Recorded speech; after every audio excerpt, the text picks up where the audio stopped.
Goddag, mit navn er Tyge, og jeg vil godt invitere dig med i en sauna. Til en snak. En saunasnak.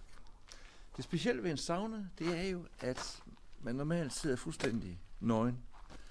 Og når vi er nøgne, så har vi kun os selv, og vi kan snakke fuldstændig åbent og være os selv. Og det er det, en saunasnak går ud på, at vi har en snak om, hvad vi nu går og laver. Så, men lige først vil jeg godt præsentere saunaen. Den er her bagved mig. Og kom med indenfor. Kom her med.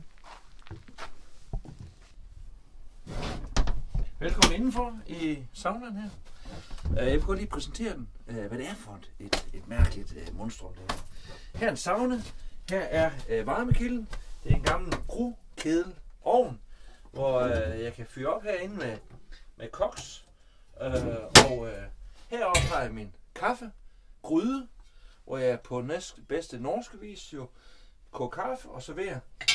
Og så har jeg ellers etableret sådan en studie her.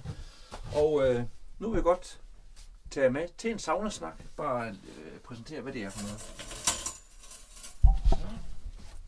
Og det foregår herover. Ja, her i det hjørne der vil jeg placere mine saunagæster. Og så vil vi tage en gang snak. Og det ved man aldrig rigtigt, hvad det kommer ud af det. Men jeg vil gerne invitere jer med til at kigge ind her i saunaen til en gang snak.